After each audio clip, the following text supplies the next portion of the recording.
Everyone, मैं मुकुल आपका भाई आपका दोस्त। जैसा कि मैं पिछली वीडियो में आपको इन्फॉर्म किया था कि मैं नेक्स्ट वीडियो में आपको चैप्टर 1 डिस्कस करूंगा। तो क्लास 12 का ये चैप्टर 1 है।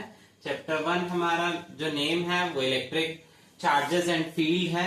चैप्टर 1 में हमारा जो फर्स्ट टॉपिक है वो इलेक्ट्रिक चार्ज है। इलेक्ट्रिक चार्ज क्या होता है उसके बारे में हम ब्रीफ जानेंगे। Electric charge, it is a property of body by virtual of which it shows both electric and magnetic behaviour. ये पर्टिकुलर किसी भी मैटर की वो प्रॉपर्टी है जिसमें जो किसी भी इलेक्ट्रिक और मैग्नेटिक फील्ड के अक्रॉस अगर हम किसी भी मैटर को रखते हैं वो उसमें पाई जाती है। तो मेनली इसको हम स्मॉल क्यू या कैपिटल क्यू से रिप्रेजेंट करते हैं। It is represented by small Q और capital Q. Its SI unit is coulombs. इसकी जो एसआई यूनिट है वो कूलम है।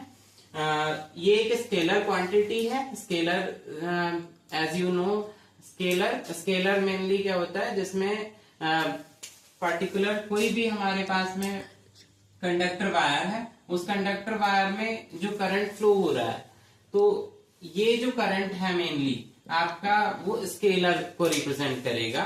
कि जबकि वेक्टर में उसके मैग्नीट्यूड के साथ साथ डायरेक्शन भी होती है। तो इसमें टाइप्स ऑफ इलेक्ट्रिक चार्ज की type of electric charges is of two type, positive or negative electric charges. Positive electric charges is represented by E positive or negative charge is represented by E negative. E positive और E negative के different properties होती हैं। First इसी में आता है first point, like charges repel and unlike is attracted. Like charges का मतलब है कि E पॉजिटिव और E पॉजिटिव अगर चार्जेस हैं, दैट मीन सेम चार्जेस हैं, तो वो रिपेल करेंगे, दैट मीन्स एक दूसरे से दूर जाएंगे। इसी का just opposite unlike charges is attracted. Unlike charges that means अगर E पॉजिटिव और E नेगेटिव इलेक्ट्रॉन्स हैं तो वो एक दूसरे की तरफ अट्रैक्ट करेंगे। इनमें फोर्स ऑफ अट्रैक्शन होगा जिसको हम ये बोलते हैं कि unlike charges is attracted. Second point है charges always associated with mass. कोई भी चार्ज हो उसका पर्टिकुलर एक मास होता है, तो इसी वजह से ये पॉइंट बता रहा है कि charge is always associated with mass, it's depends on mass. Next third point is when a body is positively charge then electron is lose. अगर कोई बॉडी पॉजिटिवली चार्ज है, दैट मीन्स उस पर ई पॉजिटिव आयन है, तो उसमें electrons की कमी होगी, दैट मीन्स लूज इलेक्ट्रॉन्स। उस केस में मास हमारा डिक्रीज होगा। मास के आगे एरो लगाया मैंने, ये रिप्रेजेंट कर रहा है कि मास यहाँ पे डिक्रीज होगा। नेक्स्ट इसी का just opposite, when a body is negatively charge. अगर बॉडी नेगेटिवली चार्ज है तो उस केस में इलेक्ट्रॉन्स गेन होंगे, दैट मीन्स इलेक्ट्रॉन्स की अधिकता होगी, इलेक्ट्रॉन्स बढ़ेंगे और मास उस टाइम पर हमारा इंक्रीज होगा। जैसे जैसे मास इलेक्ट्रॉन्स बढ़ेंगे वैसे वैसे मास इंक्रीज होगा। Next fourth point is charges quantized. Charges quantization का फॉर्मूला होता है कि Q is equals to plus minus N E, where n is the integer. Integer value आपका 1 2 3 4 एंड सो ऑन हो सकता है, और E is the value of electron. Electron value is 1.6 into 10 की पावर माइनस 19 कूलम। ठीक है, 1 electron value is, ये plus minus में भी हो सकती है। Next fifth last point is charge have additive property. अगर डिफरेंट पॉइंट्स हैं तो उनके डिफरेंट चार्जेस होंगे, और उन चार्जेस की को अगर हम सम अप करते हैं, this is also called the total charge of the quantity. Total charge यहाँ पे कैपिटल Q है, Q1 Q2 Q3 के कॉम्बिनेशन से ये बना है।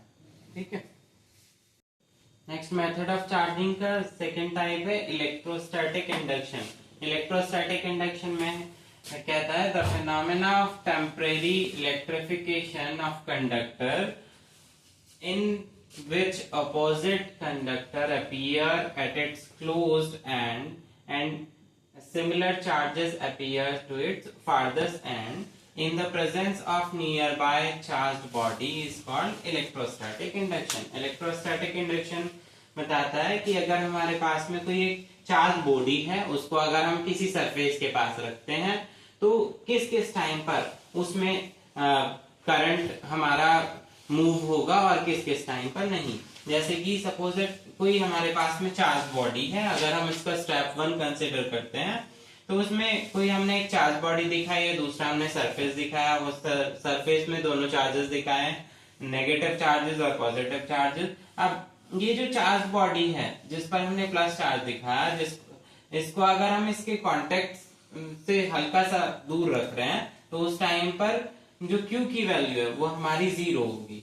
नेक्स्ट स्टेप सेकंड में जब हमने चार्ज बॉडी को उसके कांटेक्ट से दूर रखा है, सरफेस कांटेक्ट से दूर रखा है, बट उस चार्ज की जो वन साइड है उसको हमने अर्थ किया हुआ, दैट मीन्स ग्राउंड किया है, it's symbol is represented that grounding.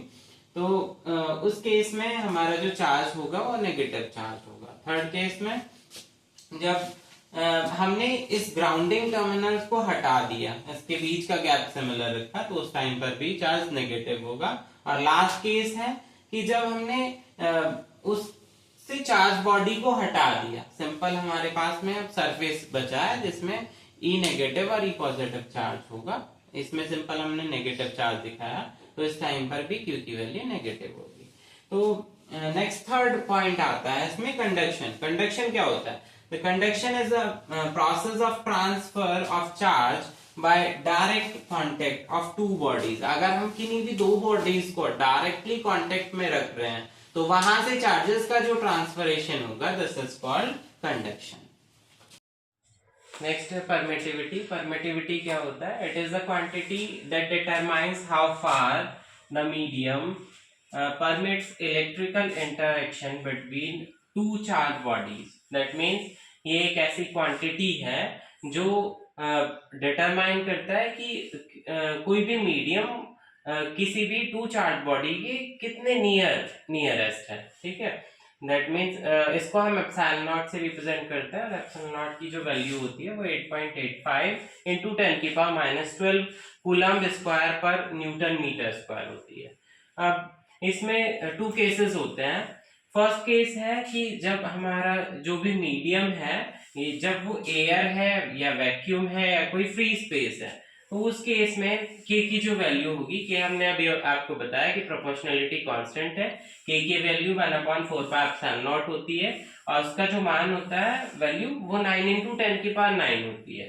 अब इन केस ऑफ वैक्यूम, अगर हम इसको वैक्यूम लेट करके चल रहे हैं तो F के सफिक्स में हमने वैक्यूम लिखा है, दिस मीन्स इसको हम बोल सकते हैं कि this one is a vacuum force. Vacuum force की जो वैल्यू होगी 1/4πε0 होगी Q1 Q2 अपॉन R²। जबकि इन केस 2 में अगर कोई मीडियम हमारा डाइलेक्ट्रिक मीडियम है तो उस डाइलेक्ट्रिक मीडियम में के की जो वैल्यू होगी वो 1/4πε होगी। एप्सिलॉन जो है वो इसकी डाइलेक्ट्रिक स्ट्रेंथ है केस 2 के लिए। दैट मीन्स डाइलेक्ट्रिक मीडियम की जो परमिटिविटी है उसको हम एप्सिलॉन बोल रहे हैं, और एप्सिलॉन इक्वल होता है epsilon not into epsilon R के। तो एप्सिलॉन वैल्यू की जगह हमने epsilon not into epsilon R रख दिया। तो एफ मीडियम, एमईडी जो हमने लिखा है वो मीडियम फोर्स है। दैट मीन्स या तो आप डाइलेक्ट्रिक मीडियम भी लिख सकते थे, यहाँ पे डाइलेक्ट्रिक भी लिख सकते थे। F MED is equals to 1/4πε0 के Q1 Q2 by R²।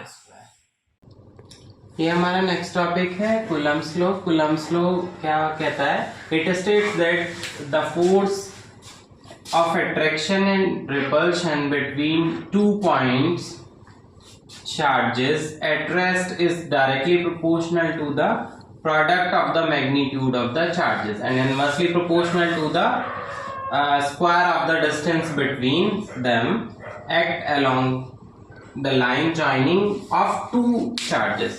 That means Coulomb's law बताता है कि अगर हमारे पास में कोई फोर्स किसी भी पर्टिकुलर टू बॉडीज पर एक्ट हो रहा है तो उस टाइम पर उन पर जो चार्जेस लगे हुए हैं, जैसा कि डायग्राम में भी दिखाया हुआ है कि ये 2 पॉइंट चार्जेस हैं जिसको हम Q1 और Q2 बोल रहे हैं, उनकी जो बीच के डिस्टेंस है वो R है। तो उस टाइम पे कूलम्ब्स लॉ पे जो फोर्स एक्ट हो रहा होगा वो Q1 और Q2 के तो डायरेक्टली प्रोपोर्शनल होगा और R के इनवर्सली प्रोपोर्शनल होगा।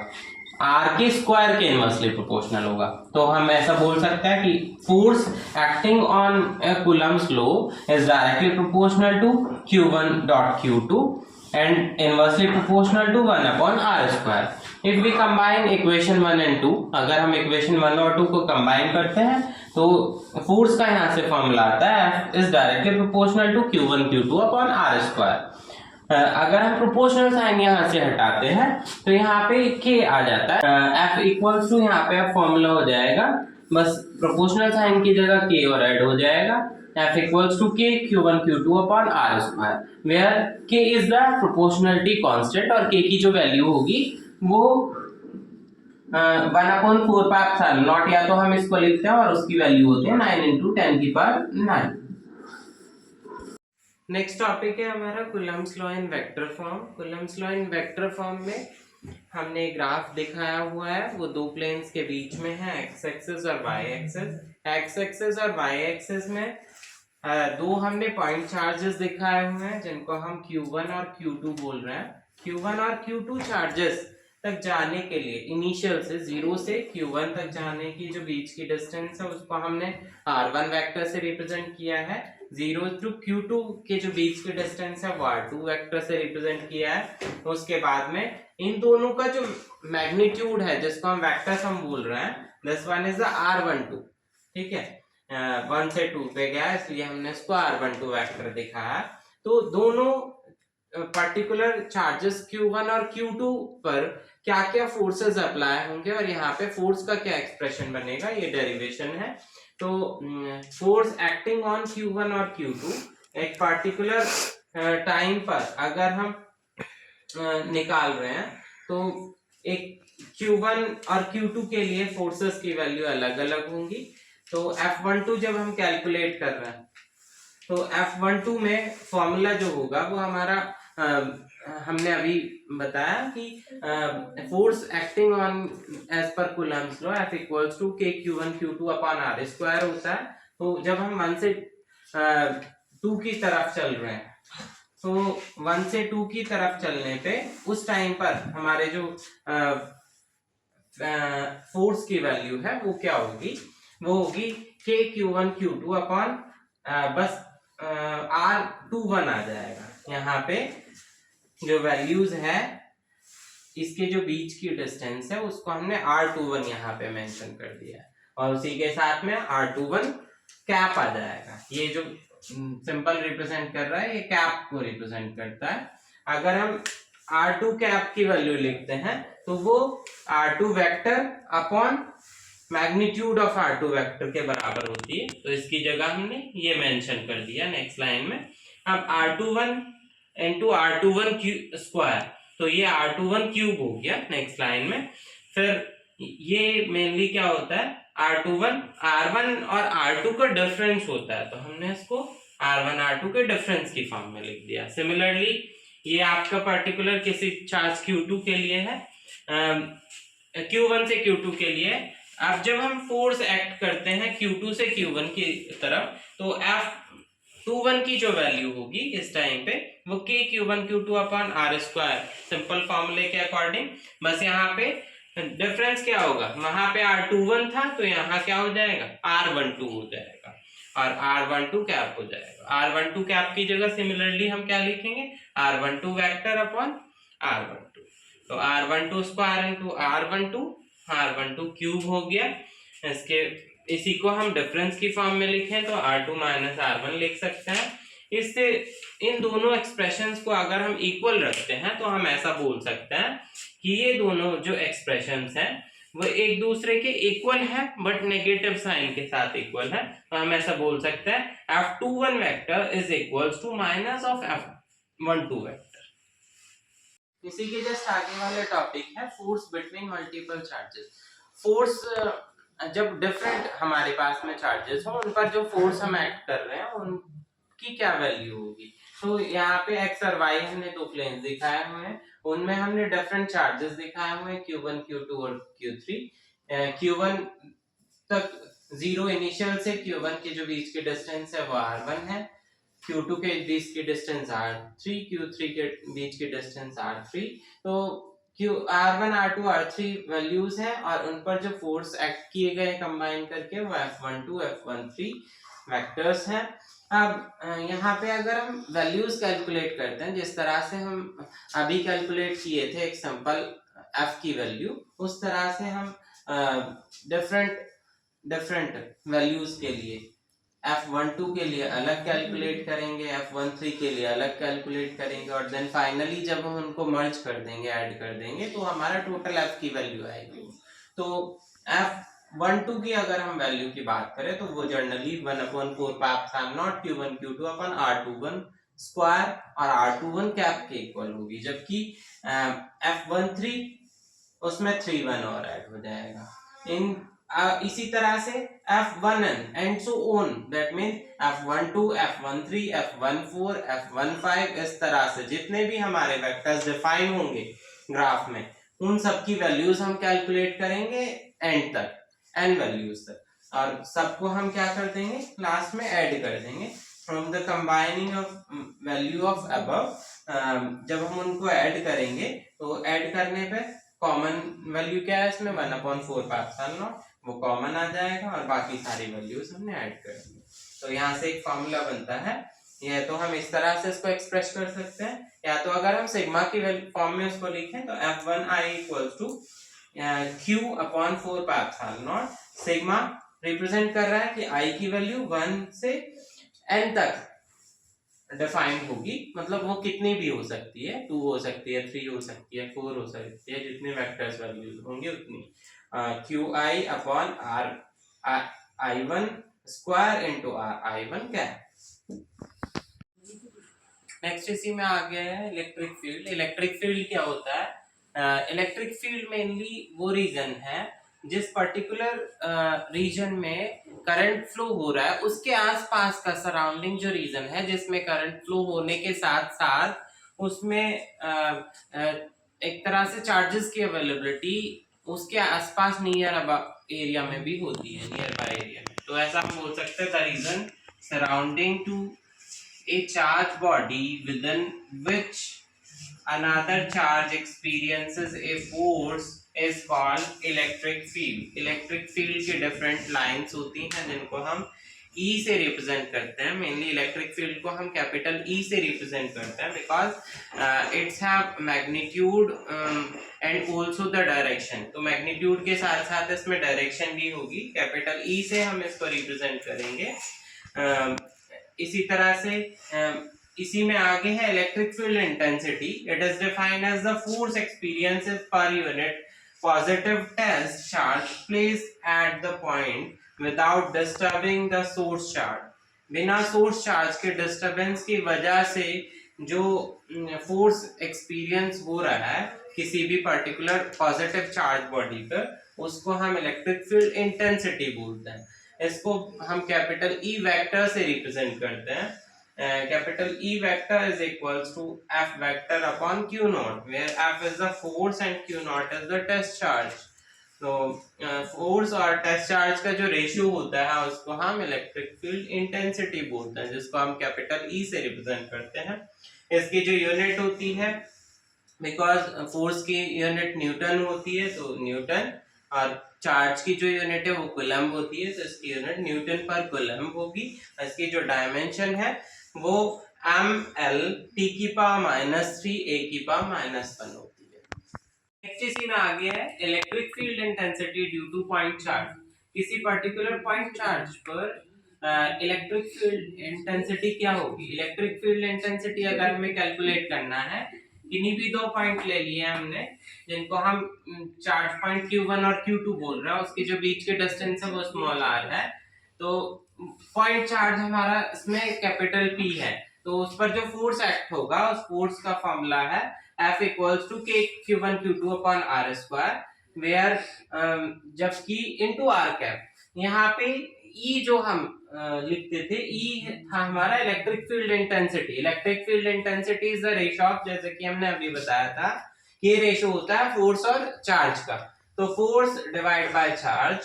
अब फोर्स की जो वैल्यू थी इसको अगर आप यहाँ पुट करते हैं तो आपका ये एक्सप्रेशन आता है इलेक्ट्रिक फील्ड इंटेंसिटी का, capital E equals to KQ upon R square into R cap. इसी के जस्ट आगे आता है, अगर हमारे पास में मल्टीपल चार्ज हो, electric field due to multiple charge, तो मल्टीपल चार्ज के लिए टू और मोर देन टू चार्जेस हो सकते हैं। तो E1 के लिए वो एक्सप्रेशन होगा F1 अपॉन क्यू नॉट, जो कि हमने अभी कैलकुलेट किया है, इसके लिए होगा 1/4 pi epsilon not Q1 upon R1 square P into R1 P cap. इसी तरह से सिमिलरली अगर हम E2 के लिए कैलकुलेट कर रहे हैं, तो E2 के लिए वो होगा 1/4 पाई एप्सिलॉन नॉट Q1 की जगह जस्ट Q2 हो जाएगा, R1 की जगह जस्ट R2 हो जाएगा। इसी तरह से सिमिलरली हम En तक कैलकुलेट कर सकते हैं जितने भी नंबर्स गिवन है। उसके बाद हम लास्ट में एज पर सुपरपोजिशन थ्योरम हम लास्ट में इसको ऐड करेंगे। अगर हम टोटल फील्ड इंटेंसिटी की, इलेक्ट्रिक फील्ड इंटेंसिटी की वैल्यू निकालते हैं, तो इलेक्ट्रिक फील्ड बेसिकली होगा आपका E equals to E1 plus E2 and so on, En तक होगा लास्ट में। और जब हम इनको सम अप करेंगे, सम अप करने के बाद में हम 1/4 पाई एप्सिलॉन नॉट कॉमन ले सकते हैं और ये ऐड करके आएगा, जिसको हम सिग्मा की फॉर्म में भी लिख सकते हैं, जैसा कि हमने अभी पीछे लिखा था। इसको हम sigma equals to 1 to n भी लिख सकते हैं।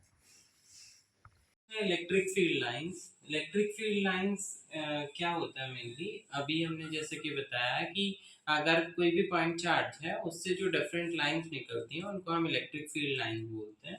वो चार्जेस हमारे, उनकी डिफरेंट प्रॉपर्टीज होती हैं। पहली प्रॉपर्टी क्या कहती है, they start from positive charge and end at negative charge.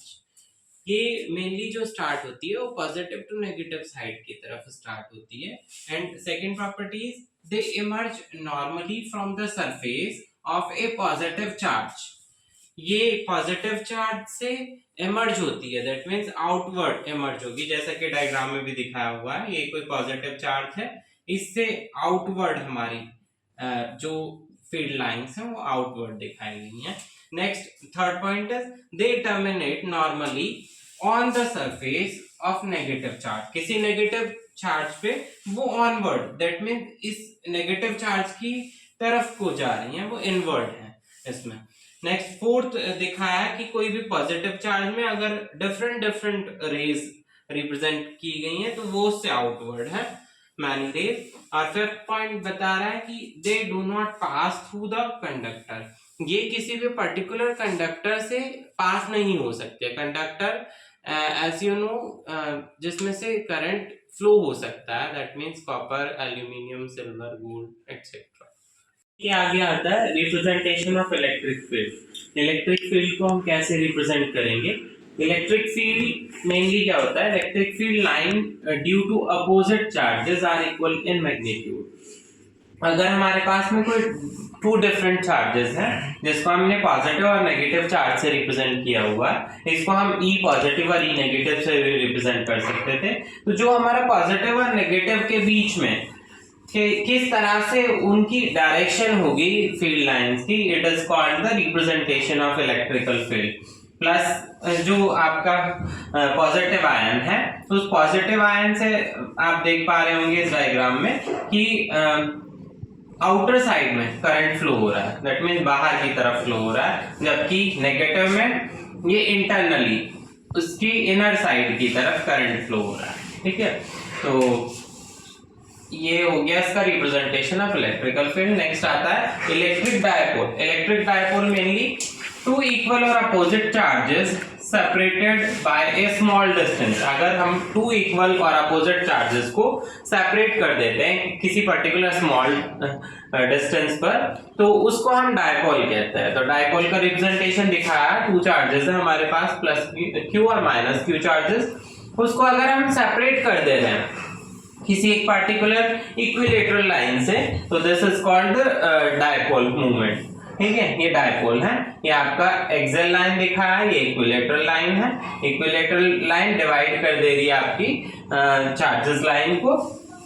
इसका जो रिप्रेजेंटेशन की अगर बात आती है, तो ये इसको हम कैपिटल P वेक्टर से रिप्रेजेंट करते हैं। Capital P vector equals to Q into DL, where Q is the charge and DL is the length of particular conductor wire और डायपोल। तो Q इंटू DL हो जाएगा। जबकि हम इसको अगर मोड फॉर्म में लिखना है, तो mode P equals to Q12 भी लिखते हैं। Field intensity due to dipole at the axial or end on position। Mainly ये डेरिवेशन है जो कि एग्जाम में पूछ लिया जाता है और ये काफी इम्पोर्टेंट है एग्जाम पॉइंट ऑफ व्यू से। इसमें कोई भी पर्टिकुलर कंडक्टर वायर दिखाया है जिसमें दो चार्जेस दिखाए हुए हैं प्लस क्यू और माइनस क्यू।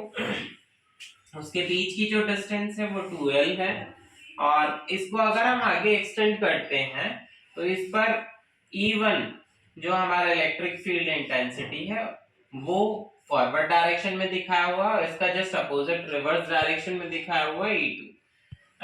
इसके बीच की जो डिस्टेंस है प्लस क्यू माइनस क्यू के बीच की डिस्टेंस 2L है। पॉइंट O से लेके E1 तक की जो डिस्टेंस है वो R है। तो मेनली ये जो डिस्टेंस होगी टोटल डिस्टेंस वो होगी R प्लस L। तो यहाँ पे दो पॉइंट चार्जेस हैं प्लस क्यू और माइनस क्यू। तो दोनों ही पॉइंट चार्जेस के लिए हम E1 और E2 की वैल्यू कैलकुलेट करेंगे। तो पहले पॉइंट चार्ज प्लस क्यू के लिए E1 की जो वैल्यू होगी वो होगी k Q upon B C square. तो मेनली अगर हम इस पर्टिकुलर पॉइंट को बी लेट कर लेते हैं तो ये बी सी स्क्वायर हो जाएगा। ठीक है, इसी तरह से this one is A B and C, ये तीन पॉइंट्स हमने ले लिए। तो के Q upon B C square into आई कैप। जबकि बी सी स्क्वायर की अगर हम बात करें, बी सी जो ये वैल्यू है ये आर है, ये वाली वैल्यू 2L है, तो ये जो वैल्यू होगी वो आपकी आर माइनस एल होगी। तो इसके BC की जगह हमने लिख दिया आर माइनस एल का whole square into I cap. Similarly for minus q charge के लिए क्या होगा कि E2 हम देखेंगे। E2 में जो फॉर्मूला होगा वो सिमिलर होगा बट माइनस क्यू चार्ज के लिए वो जो है वो आपका AC को रिप्रेजेंट करेगा, पूरी लाइन को रिप्रेजेंट करेगा। AC की जगह आप क्या लिखेंगे, AC की पूरी डिस्टेंस कितनी है R प्लस एल, तो R प्लस एल का होल स्क्वायर। जब आप इन दोनों का वेक्टर सम करेंगे तो आपका टोटल E की वैल्यू निकल के आती है, जिसको हम टोटल फील्ड इंटेंसिटी बोलते हैं, electrical field intensity E equals to E1 plus E2। इन दोनों का जब हम सम करेंगे तो ये दोनों वैल्यूज यहाँ पुट करेंगे। यहाँ से क्या कॉमन ले सकते हैं हम, के क्यू कॉमन ले सकते हैं, इन दोनों का एलसीएम लेंगे तो R माइनस एल का। अब जस्ट हमने इसको सिंप्लीफाई किया है। P इक्वल्स टू होता था Q इंटू 2L, तो इसको 2 इंटू 2RL की फॉर्म में लिख के हमने इसको लिख दिया 2kPr upon R square minus L square का होल स्क्वायर इनटू आई कैप। ये डेरिवेशन एग्जाम में पूछ लिया जाता है। नेक्स्ट टॉपिक है electric field intensity due to dipole at an equatorial position. किसी भी पर्टिकुलर पॉइंट पर इक्वेटोरियल पोजीशन पर इलेक्ट्रिक फील्ड इंटेंसिटी हम कैसे कैलकुलेट करेंगे। इलेक्ट्रिक फील्ड इंटेंसिटी का सेकंड डेरिवेशन है। पहला डेरिवेशन हमने कराया था जो कि एक सिंपल किसी पर्टिकुलर लाइन के लिए था, ये किसी पर्टिकुलर इक्वेटोरियल पोजीशन के लिए है। तो इसमें हमने ट्रायंगल दिखाया हुआ है, कोई भी पर्टिकुलर लाइन है, कंडक्टर लाइन बोल सकते हैं हम, जिस पर दो चार्जेस दिखाए हुए हैं प्लस क्यू और माइनस क्यू चार्जेस। उनके जो बीच के डिस्टेंस है अगर उसको हम एक ट्रायंगल की फॉर्म में ले लेते हैं तो यहाँ से इसके बीच में जो एंगल बन रहा है इस इक्वेटोरियल पोजीशन पे वो थीटा है। अगर हम हॉरिजॉन्टली देखें तो इससे एंगल E1 cos थीटा की फॉर्म में बनेगा, जबकि वर्टिकल फॉर्म में वो साइन थीटा की फॉर्म में बनेगा।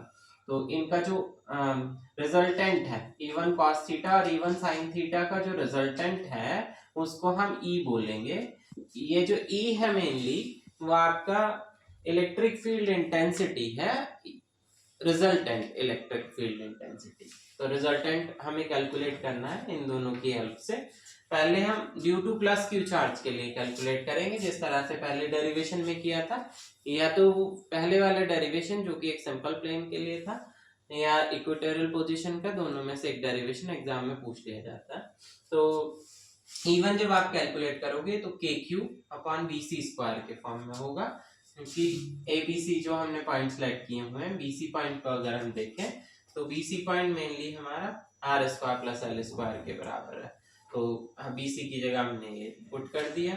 इसी तरह से due to minus q charge के लिए E2 होगा k Q upon A C square, A C AC के अभी दोनों का ही जो रिजल्टेंट है वो सिमिलर है, r square plus L square. अब इन दोनों का रिजल्टेंट अगर हम कैलकुलेट करते हैं तो रिजल्टेंट इंटेंसिटी जो होगी वो capital E equals to E1 cos theta plus E2 cos theta into I cap की फॉर्म में होगी। अब इन दोनों को हम ऐड करेंगे, कैपिटल E वेक्टर इन दोनों का समेशन के बराबर होगा। तो कैपिटल E वेक्टर जो हम इलेक्ट्रिक फील्ड इंटेंसिटी कैलकुलेट कर रहे हैं वो इन दोनों के सम अप के बराबर होगा, बिकॉज ये हम जो किसी भी पर्टिकुलर फ्री लाइन पे निकाल रहे हैं ये E1 cos थीटा की फॉर्म में, तो E1 cos theta plus E2 cos theta हमने उसको लिखा है इनटू आई कैप। अब मेनली E1 और E2 क्योंकि दोनों ही E1 और E2 को अगर हम देखें तो वो सिमिलर सेम प्लेन पे लाई करेगा, तो हम इसको E1 प्लस E1 भी लिख सकते हैं। तो E1 प्लस E1 क्या होगा, 2E1 cos theta into I cap की फॉर्म में होगा। अब E1 की हम वैल्यू अगर यहाँ से पुट करें तो ये वैल्यू रख के अब सिंपल इसको हम सिंप्लीफाई करेंगे just, because R square plus L square और root R square plus L square वो R square plus L square के हाफ के बराबर होगा। तो हाफ प्लस 1 को जब आप ऐड करोगे तो वो 3/2 की फॉर्म में लिख सकते हैं। तो capital E vector equals to KP upon P लिखा है हमने, Q इंटू 2L होता है because P equals to Q into 2L, तो Q इंटू 2L को हमने P लिख लिया। तो ये हो गया KP upon are square plus L square की power 3/2 into I. Topic is torque on electric dipole placed in a uniform electric field. Mainly torque क्या होता है, सबसे पहले when two equal or opposite forces which don't have same line of action then it will rotate on its axis and generate torque.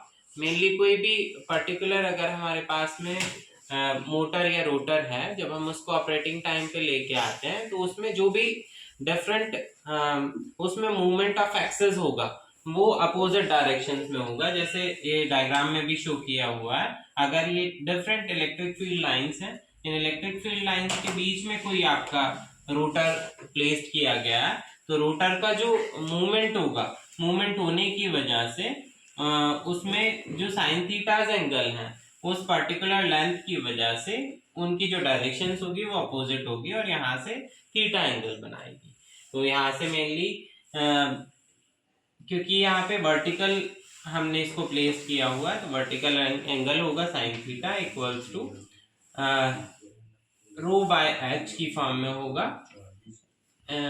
P by H perpendicular upon hypotenuse. तो P upon L हम इसको लिखे हैं because L is the length, तो cross multiply करके हम इसको लिख सकते हैं sin theta equals to P by L है बिकॉज इसकी क्रॉस मल्टीप्लाई करेंगे तो P equals to L sin theta. तो टॉर्क का जो मेनली यहाँ से फॉर्मूला होगा वो होगा force into perpendicular distance. That means torque को हम टाउ से रिप्रेजेंट करते हैं, tau equals to F into D। F is the force and D is the distance, a perpendicular distance. Torque on electric dipole, torque को mainly हम tau से represent करते हैं। टाउ हमने अभी बताया इनिशियली कोई भी किसी भी मोटर को हम चला रहे हैं तो वहां से हमारा टॉर्क प्रोड्यूस होता है। तो टॉर्क मेनली जैसे क्या इलेक्ट्रिक डायपोल हमें ये सिंपल एक्सप्रेशंस पूछ लिया जाता है एग्जाम में कि व्हाट इज टॉर्क और पर्टिकुलर डायपोल के लिए टॉर्क की क्या वैल्यू होगी।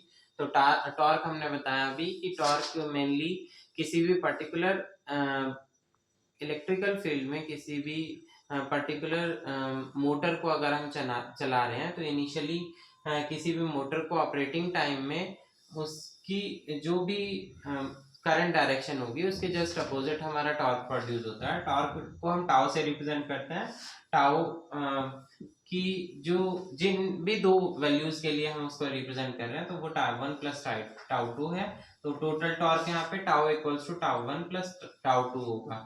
इसके ऊपर हमने वेक्टर साइन रिप्रेजेंट किया हुआ है बिकॉज ये आपके करंट डायरेक्शन के जस्ट अपोजिट होगा, इसकी भी पर्टिकुलर एक डायरेक्शन होगी इसलिए हमने वेक्टर साइन दिखाया। तो टाउ की जगह हमने लिखा है F D, F into D, where F is the force and D is the distance. तो एफ बिकॉज होता है क्यू इंटू ई, तो एफ की जगह आप क्यू ई पुट करेंगे और D equals to L sine theta.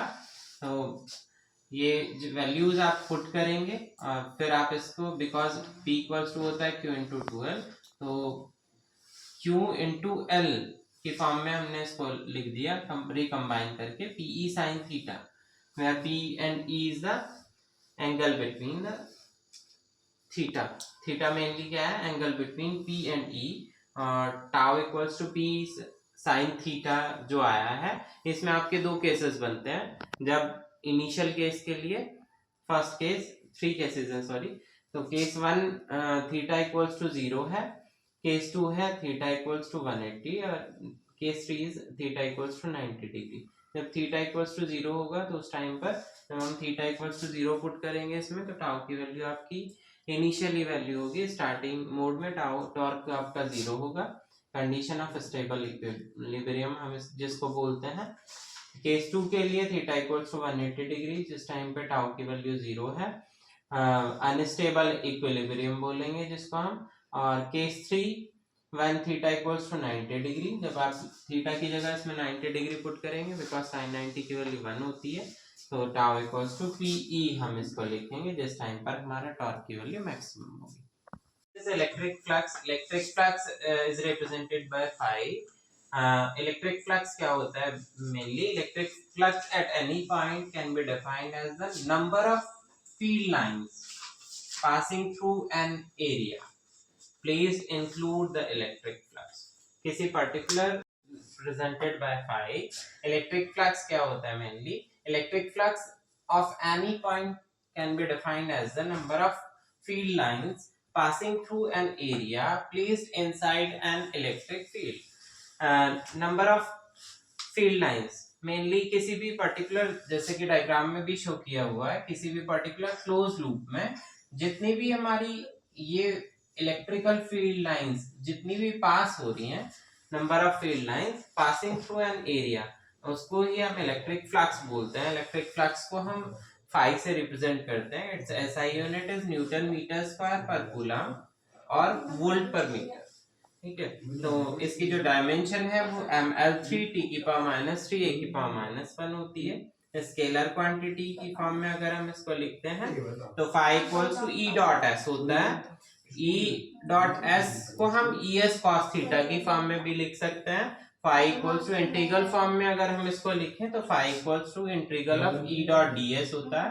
E ds को हम E ds cos थीटा लिखते हैं। यहाँ पे आपके केसेस भी बन सकते हैं, if phi equals to theta equals to 0, theta equals to 90 degree और above 90 degree. Theta equals to 0 पर वो cos 0 की वैल्यू 1 हो जाएगी, 90 डिग्री पर वो 0 हो जाएगा और अबव 180 डिग्री पर वो बैक जाने लगेगा। ठीक है, नेक्स्ट टॉपिक है गॉस लॉ। इसी के अंदर आता है next topic Gauss law. Gauss law क्या है मेनली, किसी भी क्लोज लूप के लिए, कोई भी बंद लूप है उसके लिए गॉस लॉ एप्लीकेबल होता है। तो इसमें पर्टिकुलर किसी भी गॉस लॉ में किस चीज को बताता है, ये सबसे पहले ये देखना है हमें। कोई भी अगर क्लोज सरफेस है, बंद सरफेस है, उसमें कितना इलेक्ट्रिक फील्ड लाइंस उससे गुजर रही होंगी, कितना उससे particular electric field lines pass हो रही हैं किसी पर्टिकुलर टाइम पे, कितना फ्लक्स प्रोड्यूस हो रहा है उन इलेक्ट्रिक फील्ड लाइंस की वजह से, उसको हम, ये मेनली गॉस साइंटिस्ट के द्वारा बताया गया था। तो इसलिए एक कुछ इंपॉर्टेंट पॉइंट्स हैं। ये एप्लीकेबल होता है, it's applicable only for close loop, ये क्लोज लूप के लिए एप्लीकेबल होता है। Second point is the surface in which Gauss law is applied is called Gaussian surface.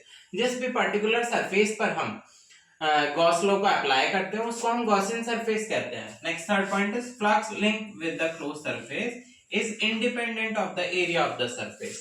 That means किसी भी क्लोज सरफेस से जो फ्लक्स लिंक होता है वो उस पर्टिकुलर सरफेस पर उसके एरिया के इंडिपेंडेंट होता है, इंडिपेंडेंट एरिया के प्रोपोर्शनल होता है, ऐसा बोल सकते हैं। तो यहाँ पे जनरली अगर हम फाई की बात करें किसी पर्टिकुलर इलेक्ट्रिक फील्ड लाइंस के लिए, इस पर्टिकुलर पॉइंट पर चार्ज Q है, ये हमने दिखा दिया कि इस पर्टिकुलर चार्ज पर उसकी जो रेडियस है वो R है और उससे इलेक्ट्रिक फील्ड लाइंस जो जा रही हैं वो बाहर की तरफ इनर साइड जा रही है उसका जो एरिया है वो dA है, और ये जो डैश वाला जो रीजन है वो आपका गॉसियन सरफेस रीजन है। इसमें जो फाई का फॉर्मूला होता है वो होता है phi equals to integral of E dot D S cos theta. अब if theta equals to 0 degree, अगर थीटा की जगह हम 0 पुट करते हैं तो कॉस 0 हो जाता है, कॉस 0 की वैल्यू 1 होती है क्योंकि, तो ये हो जाएगा ई हम बाहर ले लेंगे, ये हो जाएगा ई इंटीग्रल ऑफ डीएस। अब इंटीग्रल ऑफ डीएस की अगर हम बात करें, ये जो शेडेड रीजन है ये आपका सर्कल की तरह है, तो एरिया ऑफ सर्कल यूज हो जाएगा 4 pi r square, r square से आर स्क्वायर कैंसिल हो गया, ई को हमने लिख दिया k Q upon are square की फॉर्म में। अब ये आर स्क्वायर अपॉन से आर स्क्वायर कैंसिल, तो यहाँ बचा के क्यू इंटू 4 पाई। अब because we know that k equals to k proportionality constant है जिसकी वैल्यू 1/4 पाई एप्सिलॉन नॉट होती है, तो आप इसकी जगह k की जगह ये पुट करेंगे, 4 पाई से 4 पाई कैंसिल, देन हमारा फाइनल एक्सप्रेशन आ जाता है phi equals to q upon epsilon naught. Gauss law के कुछ आगे डिस्ट्रीब्यूशंस दिए गए हैं, जैसे कंटिन्यूअस चार्ज डिस्ट्रीब्यूशन की अगर हम बात करें तो ये 3 टाइप में डिवाइडेड है। फर्स्ट आता है linear charge distribution. Linear charge distribution क्या होता है, अगर हमारे पास में पर्टिकुलर कोई भी एक ऐसा सरफेस है जिस पर चार्ज लीनियरली डिफाइंड है, तो लीनियर चार्ज डिस्ट्रीब्यूशन में लीनियर चार्ज जो डेंसिटी होती है उसको हम लैम्डा से रिप्रेजेंट करते हैं। लैम्डा वो Q और L के रेशियो के बराबर होता है, where Q is the charge and L is the length of the surface। तो लैम्डा को अगर हमें dq की फॉर्म में लिखना है, डिफरेंशिएशन फॉर्म में लिखना है, तो लिख देंगे dq by dl। It's unit is c by m, या सेंटीमीटर की फॉर्म में हम इसको लिख सकते हैं। तो इसकी जो डायमेंशन होगी वो 80 L की पावर -1 होगी। इसी तरह से नेक्स्ट सेकेंड आता है surface charge density. Surface charge मतलब किसी पर्टिकुलर एक सरफेस में डिफाइन चार्जेस बहुत सारे डिफाइंड हैं, तो वो सरफेस आपका स्फेरिकल हो सकता है, स्क्वायर वेव शेप फॉर्म में हो सकता है, अदर डिफरेंट टाइप के सरफेसेस हो सकता है। तो सरफेस चार्ज डेंसिटी जब हम इसकी कैलकुलेट करेंगे, इसको हम सिग्मा से रिप्रेजेंट करते हैं। Sigma is the ratio of q by s, s is the surface and q is the charge। इसको डिफरेंशिएशन फॉर्म में लिखना है तो dq by ds, और इसकी जो यूनिट होगी वो c by m स्क्वायर होगी। डायमेंशन इसका 80 की l की पावर -2 होगा। नेक्स्ट थर्ड इसका आता है distribution volume charge distribution. Volume charge distribution में किसी पर्टिकुलर सरफेस का हमें वॉल्यूम निकालना होता है, तो वॉल्यूम को हम रो से रिप्रेजेंट करेंगे, तो volume charge density rho equals to q by v होगा। इसको हम डिफरेंशिएशन फॉर्म में dq by dv भी लिखा, और सिमिलरली इसकी जो डायमेंशन है वो 80 L की पावर -3 और its unit is c by m3। Next application of Gauss law, this one is the application of Gauss law. ये फर्स्ट एप्लीकेशन है गॉस लॉ की। इसमें क्या करते हैं हम, to calculate the electric field due to infinitely long uniform charge wire. किसी particular long uniform charge wire के थ्रू हम बेसिकली फ्लक्स जो भी है उसकी वैल्यू कैलकुलेट करते हैं, उस फ्लक्स से कितना इलेक्ट्रिक फील्ड प्रोड्यूस हो रहा है वो भी हम इसके साथ साथ कैलकुलेट करेंगे। तो ये अब हमारे पास में एक चार्ज वायर है जिसको हमने पॉजिटिव साइन से रिप्रेजेंट किया हुआ। This one is a cylinder, किसी पर्टिकुलर सिलेंडर के अक्रॉस वो चार्ज वायर कंडक्टर वायर रखा हुआ है। तो इसमें S1, S2, S3 are the 3 surfaces.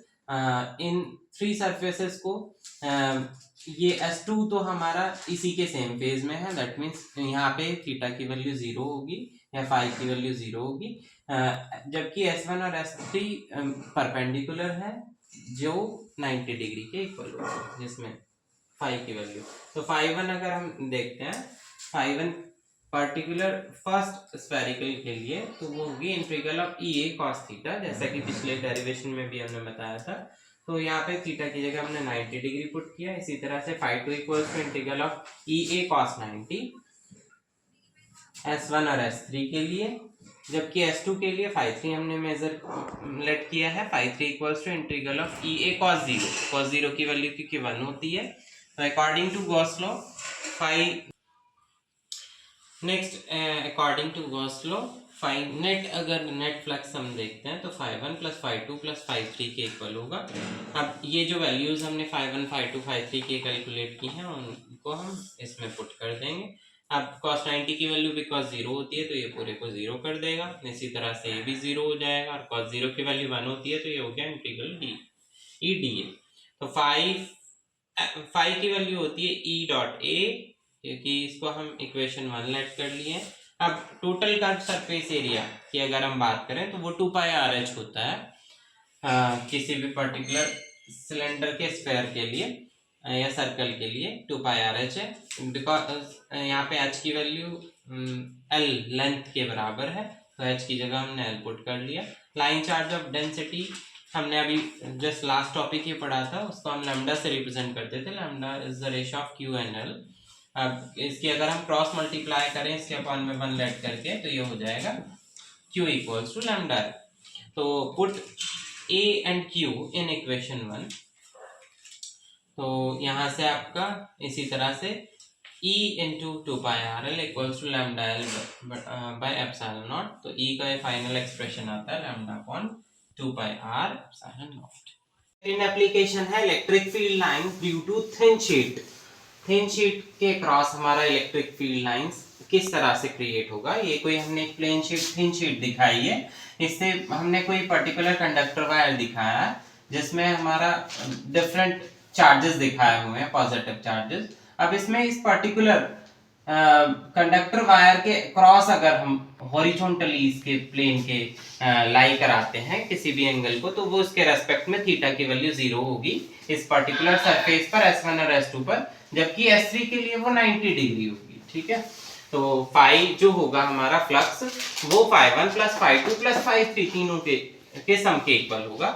Similarly जैसे पिछले डेरिवेशन में हमने किया था, तो phi1 में हमने रखा E D A cos theta, इसके लिए भी E D A cos theta और E D A cos theta. अब कॉस थीटा की जो वैल्यूज है वो 2 टाइम्स के लिए S1 और S2 के लिए क्योंकि 0 डिग्री है तो cos 0 रख दिया, और S3 के लिए वो 90 डिग्री है तो 90 डिग्री मेंशन कर दिया। अब cos 0 की वैल्यू क्योंकि 1 होती है तो ये तो ई डी ए आ गया दोनों का, और cos 90 क्योंकि 0 होता है तो वो पूरा 0 हो गया, दैट मीन्स उसका कोई रोल नहीं होगा यहाँ पे।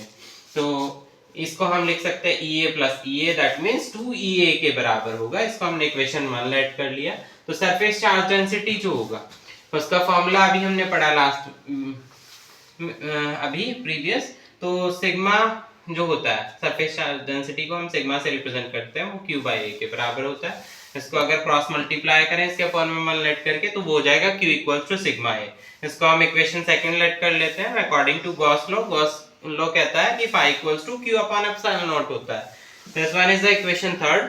अब इक्वेशन 1st 2nd और 3rd को जब हम पुट करते हैं तो ये हो जाएगा आपका 2EA equals to sigma A upon epsilon naught, जहां से E की जब हम वैल्यू निकालते हैं इसको अपॉन में ले जाएंगे और ये हो जाएगा E upon sigma, E equals to sigma upon 2 epsilon not.